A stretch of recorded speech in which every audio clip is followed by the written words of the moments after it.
Então, o secretário-geral da ONU, Boutros Boutros-Ghali, declarou: os judeus devem abrir mão de sua condição de nação e do Estado de Israel para serem assimilados como uma comunidade do mundo árabe. O Domo da Rocha, no cume do Monte Moriá, está situado no coração de Jerusalém. Esta edificação de 141 mil metros quadrados inspira paixões tão explosivas que pode ser o estopim da Terceira Guerra Mundial a qualquer instante. Foi ali que Abraão obedientemente construiu um altar e colocou sobre ele o seu filho Isaque, disposto a oferecê-lo como sacrifício a Deus. Mas Deus o impediu e proveu um carneiro para substituir a Isaque. 900 anos mais tarde, há cerca de 3.000 anos, o rei Davi comprou aquele terreno santo de Araúna, o Jebuseu, para poder edificar ali um altar a seu Deus. E foi ali que Salomão construiu o primeiro templo. Do templo judeu, destruído por 2 vezes, não resta nada. Em seu lugar se ergue o Domo da Rocha, um imenso monumento ao deus islâmico da lua, o antissemita Alá.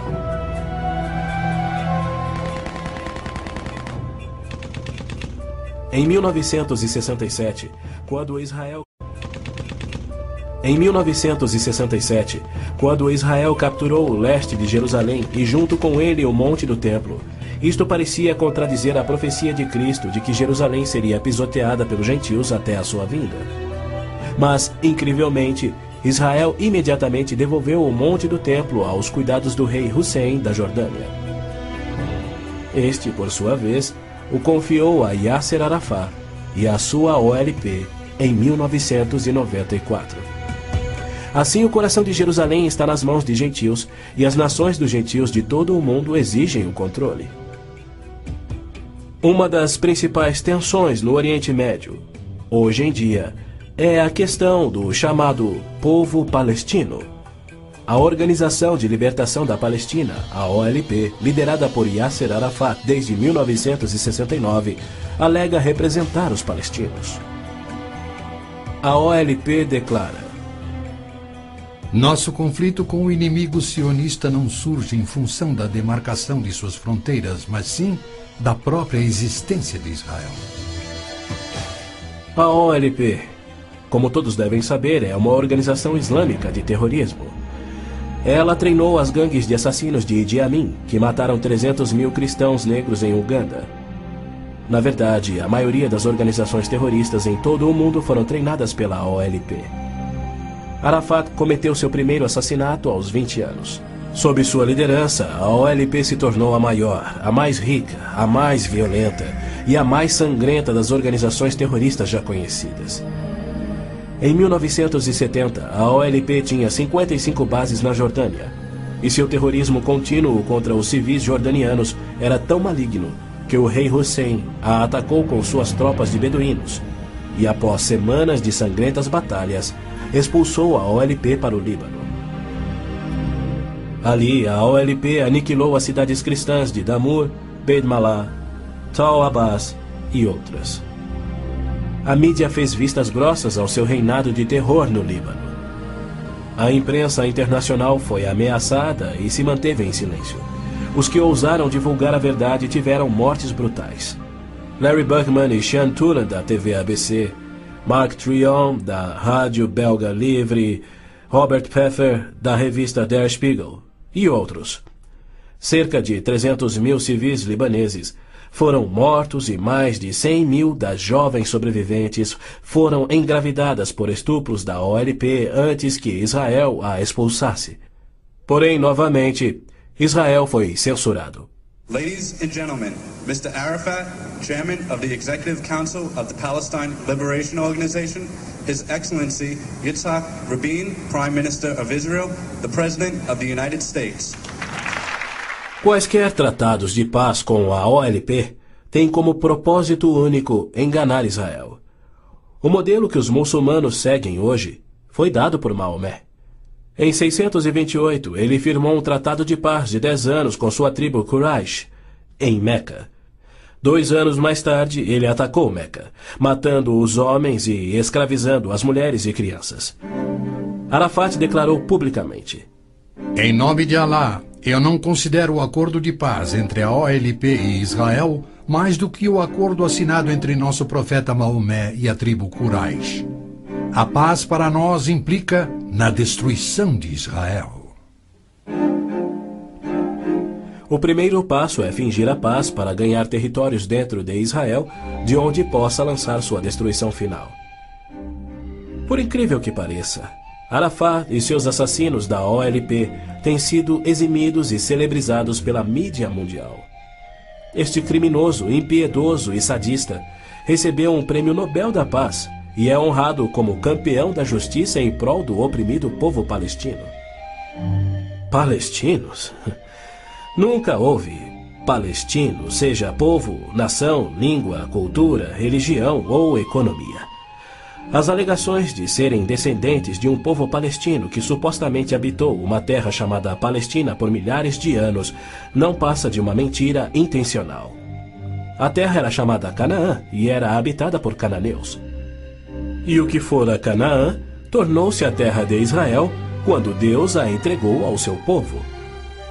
Porém, uma história revisada que oculta a verdade é promovida nas melhores enciclopédias e livros, incluindo publicações cristãs. Aqueles que hoje se denominam palestinos são árabes, por berço, língua, religião islâmica e cultura. A origem do termo Palestina provém dos filisteus, os arqui-inimigos do antigo Israel. Em 130 d.C., os romanos reconstruíram Jerusalém como uma cidade pagã, tendo um templo de Júpiter no lugar do templo judeu. Provocados à rebelião, 500 mil de judeus foram mortos e milhares escravizados. Os romanos, irados, renomearam a terra de Israel, batizando-a de Síria Palestina. Assim surgiu o termo palestino. Dali em diante, os judeus que ali viviam foram chamados de palestinos. Na Segunda Guerra, o exército britânico tinha uma brigada palestina composta por voluntários judeus. A Orquestra Sinfônica da Palestina era de judeus, assim como o Palestine Post era um jornal de judeus. Em 1948, árabes fugidos de Israel começaram a alegar que eles eram os verdadeiros palestinos e que a terra de Israel sempre lhes pertencera. E a mídia mundial promove essa mentira. Mas a verdade é que em 1948 os árabes ocupavam meros 3% da Palestina, enquanto que a posse de Israel data de 4.000 anos de quando Abraão adquiriu a caverna Macpela em Hebrom. Ali Abraão sepultou sua esposa Sara, e ali estão enterrados Abraão, Isaque, Rebeca, Jacó e Lia. Em Hebrom, Davi foi coroado rei. É um lugar sagrado para os judeus e não tem nada a ver com os árabes ou com o Islã. E ainda assim os muçulmanos ignoram a presença contínua dos judeus por 3.000 anos e dizem que Hebrom é sua. Construíram uma mesquita e estão determinados a expulsar todos os residentes judeus. Há meio século, o mundo convive com o problema de centenas de milhares dos autodenominados refugiados palestinos da guerra pela independência em 1948. Em mais uma mentira típica, a mídia internacional acusa os judeus de impiedosamente desalojarem a população nativa. Mas, na verdade, foi o alto comando árabe que os instruiu por rádio a deixar rapidamente a Palestina enquanto eles massacrariam os judeus. Uns 350.000 fugiram. Muitos ficaram. Os que ficaram hoje são cidadãos israelenses e atualmente compõem uns 16% do eleitorado de Israel. A Jordânia anexou o território palestino designado pela ONU, expeliu todos os judeus, destruiu as sinagogas judaicas e renomeou de margem ocidental as terras conhecidas por Judeia e Samaria desde os tempos bíblicos. Apesar dos milhões de dólares em jazidas de petróleo e uma área terrestre 700 vezes maior do que a de Israel, as nações árabes se recusam a aceitar quaisquer refugiados de 48 e a dar-lhes vida normal. Somando milhões devido à sua alta taxa de natalidade, hoje eles são restritos a vergonhosos acampamentos de refugiados em Gaza, Jordânia, Líbano, Síria e na margem ocidental. Estes infelizes são mantidos assim para que seu infortúnio seja exibido como propaganda. Por outro lado, O recém-formado Estado de Israel, cuja população somava 600 mil, absorveu rapidamente 820 mil refugiados judeus que fugiam das terras árabes, onde por 13 séculos, desde o advento do islamismo, eram sujeitados a surras e cusparadas nas ruas e mercados. Centenas foram brutalizados ou mortos pelos muçulmanos em surtos imprevisíveis de violência e tiveram suas posses confiscadas. O renascer de Israel propiciou um refúgio acolhedor para o qual fugiram. Israel já assimilou milhões de imigrantes. Mais de 1 milhão de refugiados ficaram sob o domínio de Israel nos acampamentos em 1967, na Guerra dos 6 Dias. Israel lhes oferece terras estatais, eletricidade, água, esgoto, pavimentação e escolas, e já construiu 9 complexos residenciais para abrigar 10 mil famílias. As nações árabes, incrivelmente, se opõem ao auxílio que Israel oferece aos seus refugiados. Ainda mais incrível é que as Nações Unidas adotam anualmente as seguintes surpreendentes resoluções. A Assembleia Geral exige que Israel desista da reintegração dos palestinos na faixa de Gaza. A Assembleia Geral conclama novamente a Israel para que se retraia de quaisquer ações destinadas à reintegração dos refugiados palestinos. Se formos analisar a história, Jerusalém sempre foi a capital de Israel e seus reis. Hoje em dia, cedia ao seu parlamento. Porém, embaixadas estrangeiras se situam em outros pontos. Segundo o ministro das Relações Exteriores do Vaticano, em visita a Israel em 98, a presença de Israel no lado oriental de Jerusalém constituía uma ocupação ilegal. Em março de 1999, Israel foi advertido que a União Europeia não reconhecia a sua soberania sobre Jerusalém. Numa bula papal do Jubileu de 2000, o Papa João Paulo II rejeitou novamente a soberania israelense sobre Jerusalém.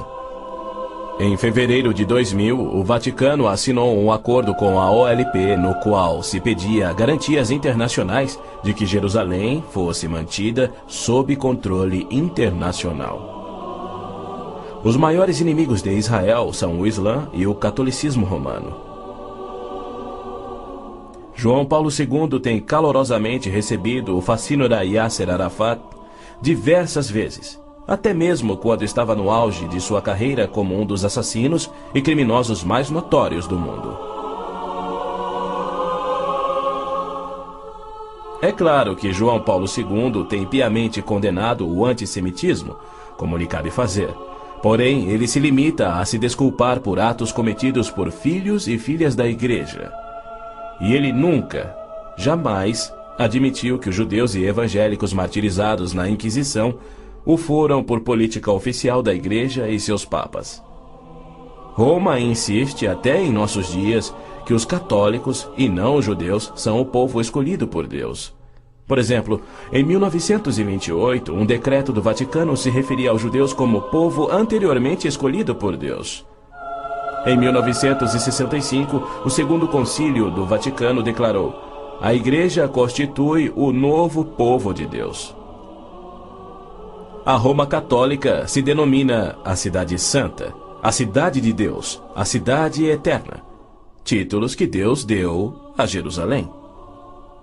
O interessante é que, ao invés de repreender Arafat por sua paixão por aniquilar Israel e suas crenças islâmicas anticristãs, o Papa aceitou seu convite para estar com ele em Jerusalém, celebrando a quem chamou de o nosso Jesus Cristo, entre aspas. Nosso Jesus Cristo? Segundo Arafat, Jesus foi um palestino que lutava contra Israel por sua liberdade, e o Papa apenas sorriu e o abençoou.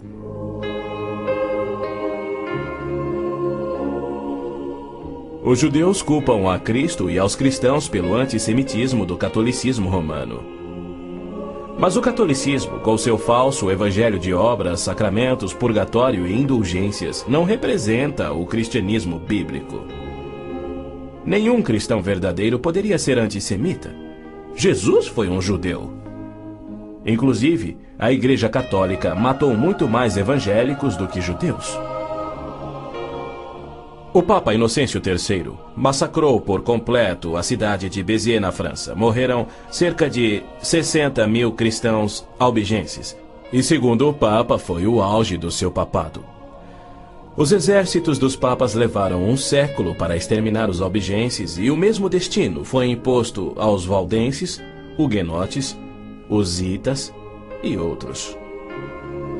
No massacre de São Bartolomeu foram chacinados 70 mil huguenotes, mais 200 mil foram mortos depois e 500 mil fugiram da França para salvar a vida. E como estes, há muitos outros exemplos. Hitler não assassinaria os 6 milhões de judeus se os séculos do antissemitismo romano não tivessem preparado o caminho. Em 26 de abril de 1933, Hitler relembrou aos representantes do Vaticano, Bispo Börning e Monsenhor Steinmann, que por 15 séculos Roma considerara os judeus parasitas a serem exterminados, e que ele lhes oferecia uma solução final para o problema dos judeus. Antes de se tornar o Papa Pio XII, o cardeal Eugênio Pacelli, núncio papal da Alemanha, entregou dinheiro do Vaticano a Hitler para formar o partido nazista. Ao se tornar Papa, Pacelli enviou uma mensagem de apoio ao Führer. Ao ilustre Herr Adolf Hitler, Führer e chanceler do Reich alemão. É com grande prazer que recordamos os muitos anos passados na Alemanha como núncio apostólico, ocasião em que fizemos de tudo para estabelecer relações harmoniosas entre a Igreja e o Estado. Agora, suplicamos ainda mais fervorosamente para alcançarmos este alvo. Era 1939 e os abusos de Hitler, bem como suas intenções para os judeus, já eram conhecidos em todo o mundo.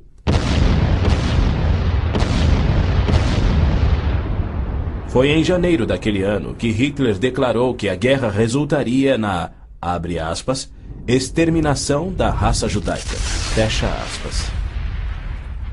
Die Völker noch einmal in einen Weltkrieg zu stürzen, dann wird das Ergebnis nicht der Sieg des Judentums sein, sondern die Vernichtung der jüdischen Rasse in Europa. Após 4 anos, em 22 de junho de 1943, enquanto pairava a fumaça de judeus incinerados nos céus da Europa, o Papa Pio XII, em contraposição à promessa de Deus, escreveu ao presidente Roosevelt tentando dissuadi-lo de tornar a Palestina em terra judia. Não existe precedente histórico para justificar o regresso de um povo a uma terra deixada 19 séculos antes. Se os hebreus desejam um lar, não seria muito difícil encontrar um território que lhes sirva melhor que a Palestina. Com o aumento da população judaica naquela região, graves novos problemas surgiriam. Sem precedente histórico, Deus o havia prometido. Pio XII nunca condenou o Holocausto em público. Tampouco buscou dissuadir Hitler do seu intento de aniquilar os judeus. Porém, ele se manifestou, de forma bem enfática, contra o regresso dos judeus à terra de Israel, que Deus lhes dera como herança eterna. Do mesmo modo, Pio X declarou em 1904: Não podemos reconhecer os judeus como povo. Em 1919, o cardeal Pietro Gasparri, secretário de Estado do Vaticano, escreveu: O perigo que mais nos amedronta é o da criação de um Estado judaico na Palestina. E quanto ao Islã, esta religião de violência tem sempre forçado conversões pela espada. Após a morte de Maomé, a maioria dos árabes abandonou o Islã, dando origem às famosas guerras da apostasia. Abu Bakr, o primeiro califa a suceder Maomé, matou dezenas de milhares de ex-muçulmanos buscando reimplantar o Islã. Até o início do século VIII, os ferozes guerreiros do Islã haviam tomado a maioria do Oriente Médio, muito da África e haviam quase conquistado a Europa. A violenta natureza do Islã é vista ainda hoje em multidões bradando "Alá é grande" e infligindo terror e morte sobre os não-muçulmanos. O Islã está por trás da maior parte do terrorismo no mundo. Hoje em dia, multidões muçulmanas periodicamente massacram milhares de cristãos, queimando e saqueando as suas terras.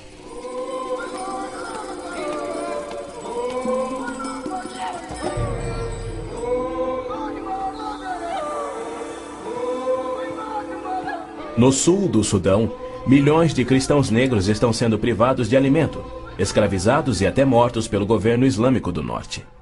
É verdade que os judeus foram mortos durante as cruzadas, mas isso foi contra o ensinamento de Cristo e seu divino exemplo. Já os terroristas muçulmanos matam como forma de obediência a Alá, em obediência ao Corão e ao ensino e exemplo de Maomé. Qualquer estudioso muçulmano concordará ser o dever sagrado de todo muçulmano em todas as eras praticar guerra santa o quanto for possível para forçar o mundo inteiro à submissão ao Islã. O Corão mantém mais de 100 versículos sobre lutar e matar neste propósito. Porém, a mídia internacional insiste em descrever o Islã como religião pacífica. Tony Blair, o premier britânico, classificou o Islã dizendo ser sinônimo da paz, tolerância, além de uma força para o bem. Muitos políticos de destaque no Ocidente têm elogiado o Islã e seus caminhos pacíficos, e líderes religiosos também.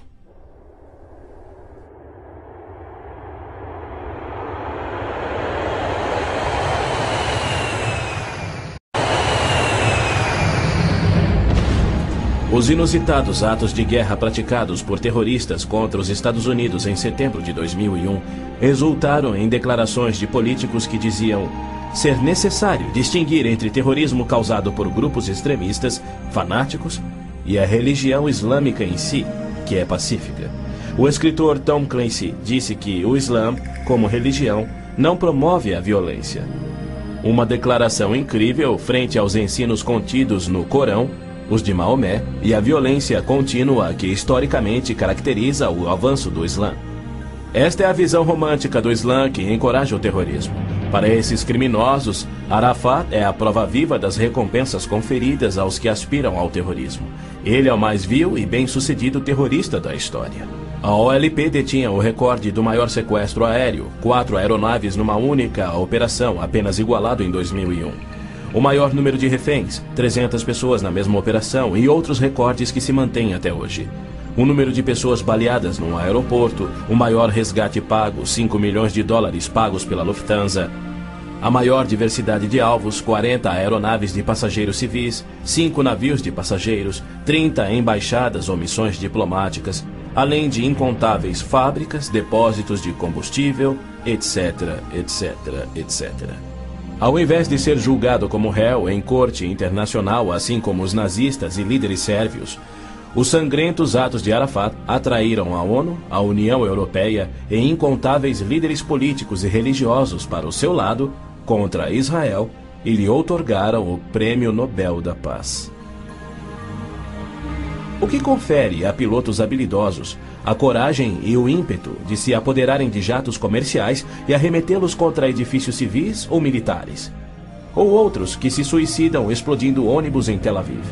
Somente uma coisa: a garantia islâmica do paraíso para os que morrem na jihad. Aos mártires, o Islã promete um palácio de marfim contendo 70 mansões, cada mansão contendo 70 casas e em cada casa uma cama com 70 lençóis. E em cada lençol, uma linda virgem que recupera sua virgindade a cada vez que o mártir a possui. Lhe é prometido que o seu apetite para o sexo e alimento será igual ao de 100 homens. Os meninos muçulmanos ouvem essa promessa desde a infância. Ela lhes confere a coragem inconsequente que os faz treinar e executar ações terroristas suicidas para infligir morte e destruição sobre os chamados inimigos de Alá. Quando este mundo reconhecerá que o Islã é que é o culpado? E quando os muçulmanos que desprezam o terrorismo perceberão estarem seguindo uma religião terrorista, conforme a história comprova? Os muçulmanos têm continuamente se torturado, se combatido e se matado. Nos 8 anos de guerra entre o Irã e o Iraque, foram usados milhares de toneladas de gás venenoso e as mortes somaram mais do que as da Primeira Guerra Mundial. Nos territórios da OLP tomados de Israel, não há liberdade de consciência, de expressão, de religião ou de imprensa e nem voto democrático. E isto caracteriza todos os países islâmicos. Na Arábia Saudita, no berço do islamismo, não se admitem judeus. Cidadania é privilégio muçulmano. É vedada a construção de templos que não sejam islâmicos e, segundo a lei universal do islamismo, a pena de morte é oficial e é destinada ao muçulmano que se converte a qualquer outra religião. Não se pode carregar uma Bíblia nas ruas da Arábia Saudita ou realizar estudo bíblico em seu próprio lar. Mas o Islã é a religião que mais cresce no Ocidente. Na Inglaterra, congrega-se mais em mesquitas do que em templos cristãos. Da mesma forma, muitas mesquitas nos Estados Unidos têm contato com bases secretas de treinamento terrorista para que a Jihad faça da América um país islâmico. O Islã rejeita o Deus da Bíblia e nega a divindade de Cristo ou que ele morreu por nossos pecados, alegando que um discípulo sósia tomou o lugar de Cristo na cruz e que Cristo foi levado vivo ao céu e que deverá voltar a esta terra para morrer um dia. O cristianismo deve ser subjugado pela força. O Corão diz: matai os idólatras, os não muçulmanos. Onde quer que os acheis, espreitai-os. Combatei aqueles que não creem em Alá. Observem bem, assim é o Islã. Porém, segundo Robert Schuller, se ele voltasse daqui a 100 anos e descobrisse que seus descendentes eram muçulmanos, ele não se importaria. Ele pregou sua mensagem de Natal em 99 na grande mesquita de Damasco, segurando a mão do grão-mufti islâmico. Mais tarde, quando entrevistado por Larry King, Schuller disse animadamente ter sentido a afinidade espiritual além de uma concordância de fé e filosofia, e se referia a esse líder muçulmano anticristão. A Bíblia diz que Deus deu a terra prometida ao seu povo escolhido, os judeus. Já o Islã diz que Alá deu estas terras aos árabes. Assim se desdobra um tremendo conflito entre o Deus de Abraão, Isaque e Jacó, que ama os judeus, e o Deus de Maomé, que odeia os judeus e pede a sua destruição. O conflito real não é entre judeus e árabes, mas entre o Deus da Bíblia, cujo nome é Javé, e o Deus do Corão, chamado Alá. 12 vezes no texto bíblico Deus refere-se a si mesmo como o Deus de Abraão, o Deus de Isaque e o Deus de Jacó. Então, Javé declarou a Moisés: diga aos israelitas, o Senhor, o Deus dos seus antepassados, o Deus de Abraão, o Deus de Isaque, o Deus de Jacó enviou-me a vocês. Esse é o meu nome para sempre, nome pelo qual serei lembrado de geração em geração. É Satanás que tem inspirado 3.000 anos de antissemitismo. Se os judeus fossem destruídos, o Messias não poderia nascer. Mesmo após a vinda de Cristo, se Satanás destruísse os judeus, Javé seria um mentiroso, incapaz de cumprir sua promessa de restaurar a terra a Israel para que dali Cristo reinasse no trono de Davi na sua segunda vinda. A integridade de Deus tem a ver com a sobrevivência de Israel. Embora não conste uma única vez no Corão, há mais de 800 menções de Jerusalém na Bíblia. Dela é dito repetidas vezes ser o local em que Javé, o Deus da Bíblia, estabeleceu o seu nome para sempre. Yasser Arafat alega que Jerusalém tem sido uma cidade árabe há milhares de anos, quando na realidade ela nunca o foi. Em julho de 1889, constou no jornal Pittsburgh Dispatch que, dos 40.000 habitantes de Jerusalém, 30.000 eram judeus e a maioria do restante era cristã. Quando Israel declarou sua independência em 1948, havia 100.000 judeus vivendo na Jerusalém antiga. Ela foi fundada há 3.000 anos por Davi, o grande rei de Israel, e se manteve uma cidade judia desde então. Não é à toa que mais de 40 vezes a Bíblia se refere a Jerusalém como sendo a cidade de Davi. Ali Deus estabeleceu o trono de Davi para sempre. E naquele trono, o Messias, descendente de Davi, deverá reinar sobre Israel e o mundo. O Senhor Deus lhe dará ao Messias o trono de seu pai Davi, e ele reinará para sempre sobre o povo de Jacó. Jerusalém é um cálice de tontear porque líderes mundiais rejeitam o Deus bíblico e seu plano de paz para Jerusalém e o mundo. A insistência do Vaticano e da ONU de que Jerusalém deve ser uma cidade internacional e dos muçulmanos que dizem que ela lhes pertence constituem desafios ao Deus de Abraão, Isaque e Jacó, assim como a paixão muçulmana pela destruição de Israel. As nações muçulmanas estão se armando com mísseis capazes de portar ogivas químicas e biológicas, além de nucleares. Certamente não são armas de defesa. Todo mundo sabe que tem um propósito único: chover morte e destruição sobre Israel. A Síria já fabricou milhares de ogivas químicas, tem vastos estoques de armas biológicas e triplicou seu poderio militar e aéreo desde a Guerra de Yom Kippur em 1973. Israel também tem armas nucleares, atualmente posicionadas em modernos submarinos, e certamente não seria vencido sem utilizá-los. Era a isto que Cristo se referia quando, numa surpreendente profecia que antevia os armamentos modernos, ele alertou sobre uma destruição tão incrível que, se ele não intervisse para interrompê-la, não restaria vida na Terra? E se aqueles dias não fossem abreviados, ninguém sobreviveria. Ninguém sobreviveria. O Armagedon é tema frequente nas profecias bíblicas. A Bíblia descreve com clareza os eventos que anteciparão o Armagedon. Milhões de judeus já voltaram a Israel depois de serem espalhados entre as nações.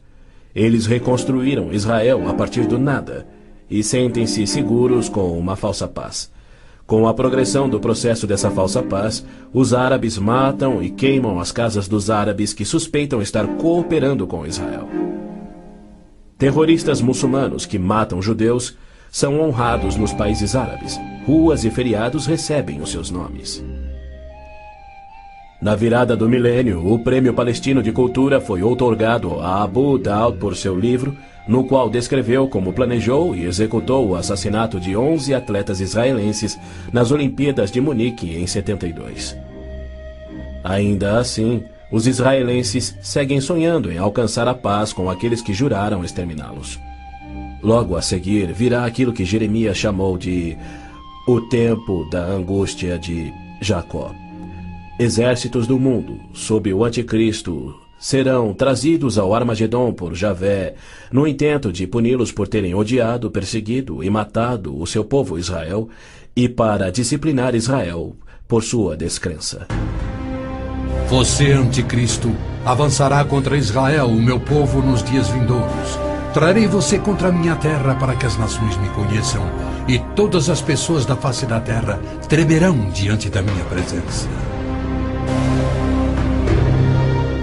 Reunirei todos os povos para lutarem contra Jerusalém. Depois, o Senhor sairá para a guerra contra aquelas nações. As frases "a minha presença" e "o Senhor sairá para a guerra" indicam que Deus mesmo virá salvar Israel no Armagedon. Zacarias diz: Deus virá como um homem ressurreto que foi traspassado. Este só pode ser o Messias, a quem Isaías chamou Deus poderoso, o Pai eterno. Ouça novamente as previsões dos profetas judeus sobre a rejeição do Messias, sua crucificação pelo seu povo e sua morte pelos pecados do mundo. Perfuraram minhas mãos e meus pés na crucificação. Foi desprezado e rejeitado, eliminado da terra dos viventes. Por causa da transgressão do meu povo, ele foi golpeado. Então o ungido será morto e já não haverá lugar para ele, apenas para os pecados do mundo.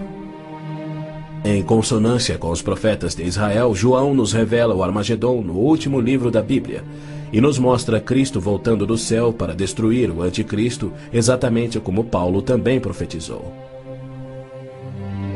vi os céus abertos e diante de mim um cavalo branco, cujo cavaleiro se chama Fiel e Verdadeiro. Seus olhos são como chamas de fogo, e seu nome é Palavra de Deus. Então vi a besta, o anticristo, os reis da terra e os seus exércitos, reunidos para guerrearem contra aquele que está montado no cavalo e contra o seu exército. Mas a besta foi presa, e com ela o falso profeta. Os dois foram lançados vivos no lago de fogo.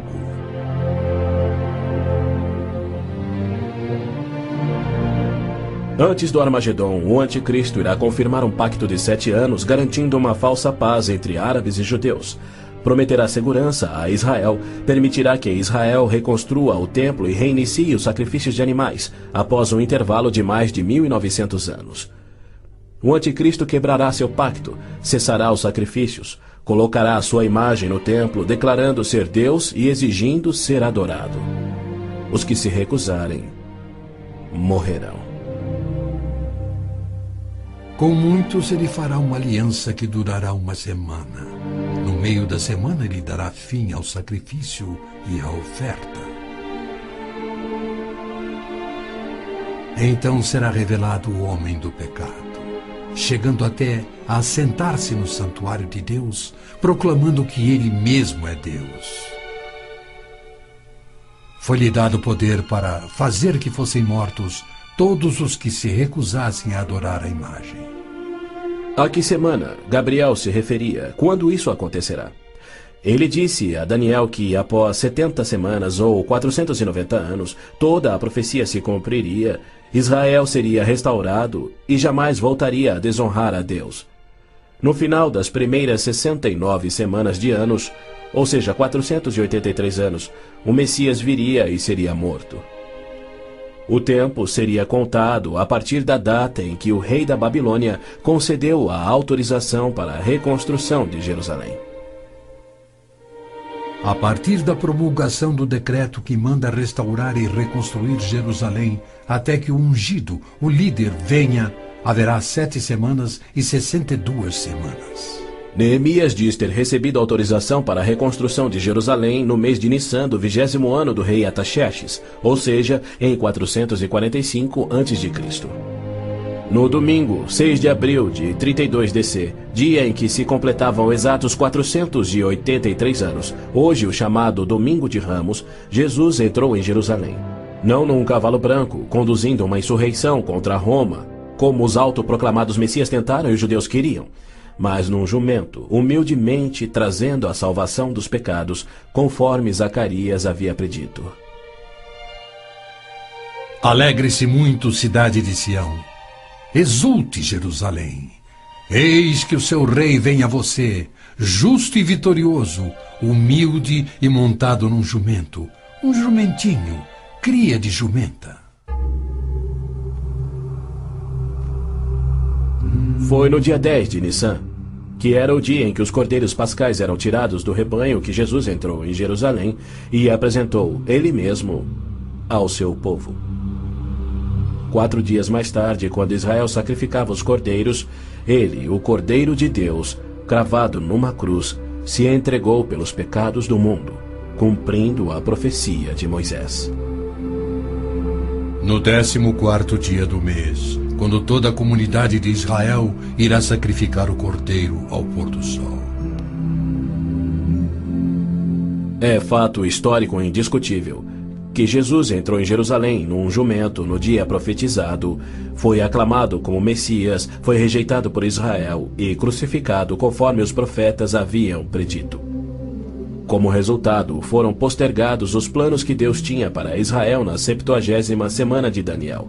Hoje vivemos na época que Cristo chamou de Tempos dos Gentios, pois Jerusalém é uma cidade internacional dominada por não-judeus. E Cristo tem construído a sua igreja, composta tanto por judeus quanto gentios que creem em seu nome. Somente quando esta igreja for arrebatada para os céus, conforme prometido por Cristo, é que terá início a 70ª semana de Daniel.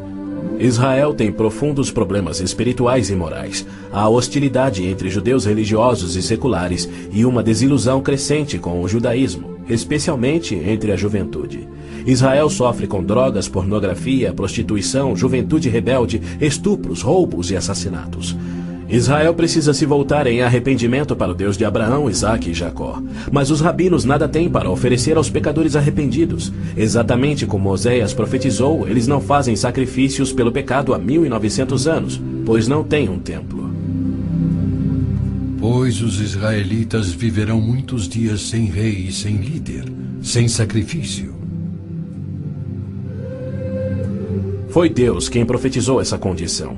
Por que ele permitiria que seu povo escolhido ficasse sem sacerdócio e sem templo no qual oferecer os sacrifícios pelos pecados que ele havia ordenado? Isso só faz sentido se o sacrifício de Cristo na cruz cumpriu todos os sacrifícios do Velho Testamento que já não são mais necessários. Caso contrário, Deus abandonou o seu próprio povo e todo o mundo sem recurso para o pecado. E isso ele nunca faria. As escrituras hebraicas contêm mais de 300 profecias, indicando quando e onde o Messias nasceria e como reconhecê-lo quando ele viesse. Cada uma destas foi especificamente cumprida ao pé da letra na vida, morte e ressurreição de Jesus de Nazaré. Se ele não for o Messias, então não existe o Messias. Pois foi Cristo que, no dia exato, revelado pelo anjo Gabriel a Daniel, entrou em Jerusalém num jumento, foi aclamado Messias, depois rejeitado e crucificado conforme profetizado. Segundo as escrituras do próprio povo de Israel, aqueles que esperam a primeira vinda do Messias já estão atrasados em 1900 anos. A única esperança de Israel está na sua segunda vinda, e podemos ter certeza de que, havendo gerado a nação de Israel, Deus irá cumprir o seu propósito. Havendo gerado a nação de Israel, Deus irá cumprir o seu propósito. Pois ele declara: Pode uma nação nascer? Acaso faço chegar a hora do parto e não faço nascer, diz o Senhor? Acaso fecho o ventre? Tragicamente, muitos judeus só crerão no seu Messias no Armagedon. Quando Javé aparecer em pessoa para salvar Israel da destruição pelos exércitos, eles reconhecerão finalmente ser o Messias, aquele que foi traspassado e morto pelos seus pecados e que ressuscitou como o próprio Messias predito pelos seus profetas, a quem rejeitaram. Então todos os judeus ainda vivos irão crer. Mas para todos aqueles, judeus e gentios, que morrerem sem crer nele, tragicamente não restará esperança.